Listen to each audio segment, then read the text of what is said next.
ప్రభుత్వ ఉద్యోగం సాధించాలనే కలను నిజం చేసుకోవాలనుకుంటున్నారా? అయితే సరైన చోటుకే వచ్చారు. రాబోయే సంవత్సరంలో ఉద్యోగాల జాతర ఎలా ఉండబోతోందో వివరంగా తెలుసుకుందాం. ఒక్కసారి నంబర్ చూడండి, 90,000కు పైగా. అవును, రాబోయే సంవత్సరంలో స్టాఫ్ సెలక్షన్ కమిషన్ అంటే మన ఎస్ఎస్సి భర్తీ చేయబోతున్న ప్రభుత్వ ఉద్యోగాల సంఖ్య ఇది. ఇదో పెద్ద అవకాశం కదూ. అందుకే ఎస్ఎస్సి అధికారికంగా జాబ్ క్యాలెండర్ని రిలీజ్ చేసింది. ఇది గవర్నమెంట్ ఉద్యోగాలకు ఒక కంప్లీట్ రోడ్ మ్యాప్ లాంటిది. ఈరోజు మనం ఈ క్యాలెండర్ని నెలలవారీగా విడమరిచి చూద్దాం. ఏ ఉద్యోగానికి ఎప్పుడు అప్లై చేయాలి అన్ని వివరాలు తెలుసుకుందాం. సరే, మరి ఈ అవకాశాన్ని ఎలా అందిపుచ్చుకోవాలో చూసేద్దామా? ముందుగా మనం ఈ విశ్లేషణలో ఏం కవర్ చేయబోతున్నామో ఓసారి చూద్దాం. అన్నిటికన్నా ముందు అసలు ఎస్ఎస్సి అంటే ఏంటి, ఈ 2026 క్యాలెండర్ ప్రాముఖ్యత ఏంటో అర్థం చేసుకుందాం.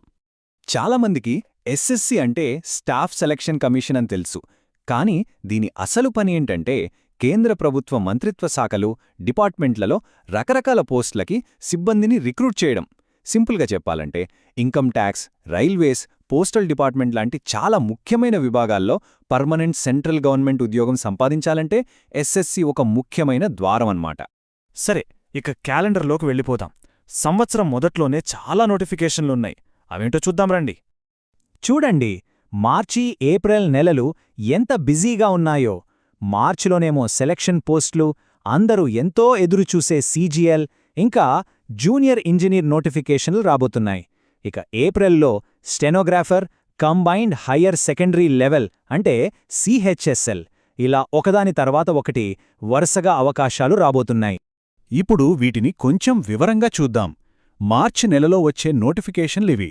సెలక్షన్ పోస్టులకి 10th, ఇంటర్, డిగ్రీ ఇలా వేర్వేరు అర్హతలుంటాయి. ఇక సీజీఎల్, ఇది బ్యాచిలర్ డిగ్రీ ఉన్నవాళ్లకి దాదాపు 15,000 ఆఫీసర్ లెవెల్ పోస్టులు. అలాగే ఇంజనీరింగ్ డిగ్రీ లేదా డిప్లొమా చేసిన వాళ్ళకి జూనియర్ ఇంజనీర్ పోస్టులు కూడా ఉన్నాయి. ఇక ఏప్రిల్ విషయానికి వస్తే ఇంటర్ లేదా 12వ తరగతి పాసైన వాళ్ళకి మంచి అవకాశాలున్నాయి. స్టెనోగ్రాఫర్ పోస్టులు, అలాగే సిహెచ్ఎస్ఎల్ అంటే కంబైన్డ్ హయ్యర్ సెకండరీ లెవెల్, దీని ద్వారా lower division clerk, data entry operator లాంటి దాదాపు 4,000కు పైగా ఉద్యోగాలు భర్తీ చేస్తారు. సరే, ఇప్పుడు సంవత్సరం మధ్యలోకి వస్తున్నాం. ఇక్కడ 10th క్లాస్ పాసైన వాళ్లకి ఒక బంపర్ ఆఫర్ లాంటి నోటిఫికేషన్ రాబోతోంది. అదేంటంటే జూన్లో రాబోయే ఎంటీఎస్ అంటే మల్టీ టాస్కింగ్ స్టాఫ్ నోటిఫికేషన్. కేవలం 10వ తరగతి అర్హతతో ఏకంగా 10,000కు పైగా ఖాళీలు.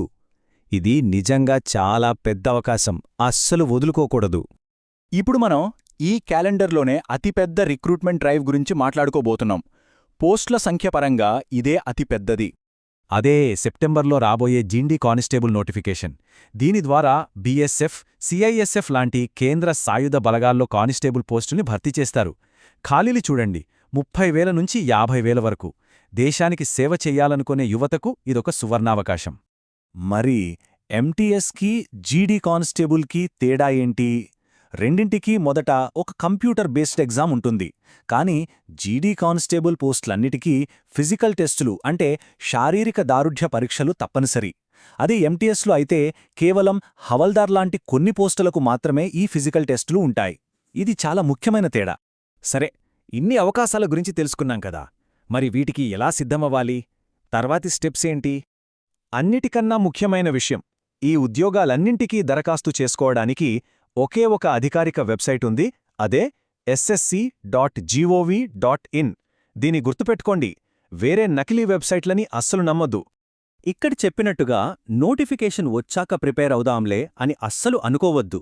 సెంట్రల్ గవర్నమెంట్ ఉద్యోగాలంటే పోటీ చాలా తీవ్రంగా ఉంటుంది. అందుకే ఇప్పటి నుంచే ప్రిపరేషన్ మొదలుపెట్టడం చాలా ముఖ్యం. సో ఓవరాల్గా మనం గుర్తుంచుకోవాల్సిన ముఖ్యమైన పాయింట్స్ ఏంటంటే, ఈ ఏడాది పొడవునా రకరకాల నోటిఫికేషన్లు వస్తాయి. 10th, ఇంటర్, డిగ్రీ ఇలా అందరికీ అవకాశాలున్నాయి. అప్లికేషన్లన్నీ ssc.gov.in వెబ్సైట్లోనే పెట్టాలి. సెలక్షన్ ప్రాసెస్లో కంప్యూటర్ బేస్డ్ ఎగ్జామ్స్ కీలకం. అన్నిటికన్నా ముఖ్యంగా ఎంత త్వరగా ప్రిపరేషన్ మొదలు పెడితే అంత మంచిది. క్యాలెండర్ మొత్తం మన ముందు ఉంది. ఏ ఉద్యోగానికి ఎప్పుడు నోటిఫికేషన్ వస్తోందో కూడా స్పష్టంగా ఉంది. మరి ఈ అవకాశాల్లో ఏది లక్ష్యంగా పెట్టుకోబోతున్నారు? మీ లక్ష్యం ఏదైనా సరే విజయం సాధించాలని మనస్ఫూర్తిగా కోరుకుంటున్నాం. All the best.